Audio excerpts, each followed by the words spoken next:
So you bought a struggling stock, maybe hoping to get a former high flyer on sale and profit from a big corporate turnaround. But things didn't go as planned, and the company filed for bankruptcy. What now? I'm going to walk you through what happens when a public company goes bankrupt and what it means for shareholders. And stick around for tips on how to avoid companies at risk of bankruptcy. Companies typically file for bankruptcy when they can't meet their financial obligations like debts. Bankruptcy is a legal process for determining how any value left in the company can be best used to repay what it owes. There are two main types of corporate bankruptcy, Chapter 7 and Chapter 11. Under Chapter 7, the company stops operating altogether and any assets it has are sold to pay as many of its obligations as possible. Under Chapter 11, the company continues to operate while it restructures agreements with its creditors and formulates a plan to reorganize and reemerge post-bankruptcy. But declaring bankruptcy doesn't mean the company's shares suddenly go to zero or disappear, at least not yet. Bankruptcy proceedings can take months or even years. During that time, people can often still buy and sell the stock. However, in bankruptcy, the stock will stop paying dividends and may be delisted from major exchanges. Typically, that means trading over the counter where there aren't the same financial reporting or minimum price requirements. Stocks of bankrupt companies often have a Q added to the end of their ticker symbol to warn investors that the company is bankrupt.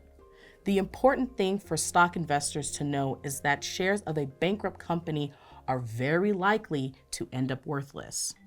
Under bankruptcy law, debt is more senior than equity. In other words, creditors get first dib on whatever value is left in the company, and there's usually nothing left for common shareholders. Even if the company continues to operate and reorganizes to emerge from bankruptcy and issues new shares, its original shares usually end up canceled and worthless. Usually. The car rental company Hertz filed for bankruptcy in May 2020 in the face of rising debt and dwindling business prospects in a world of pandemic lockdowns. Activist investor Carl Icahn dumped his massive position expecting shares to end up worthless.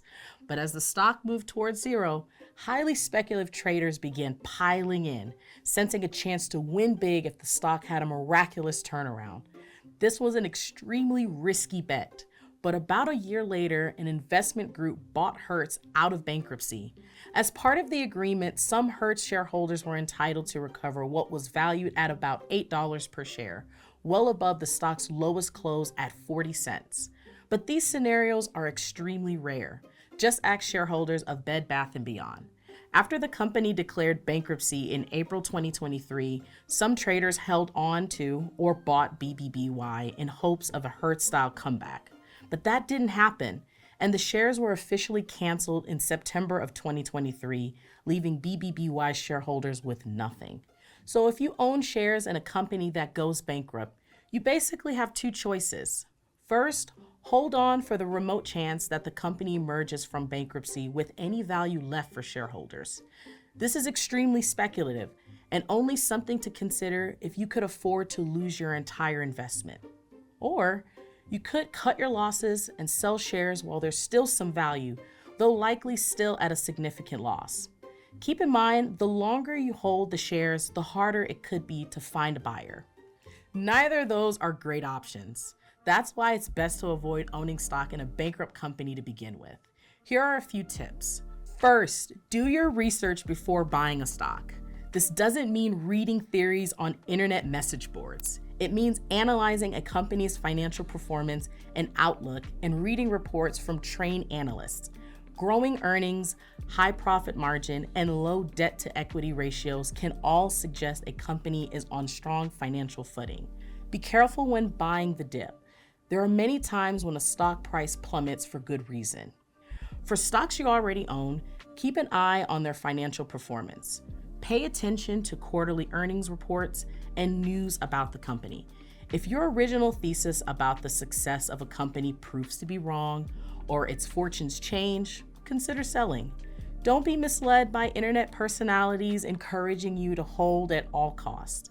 If you choose to make a speculative investment, only risk money you can afford to lose.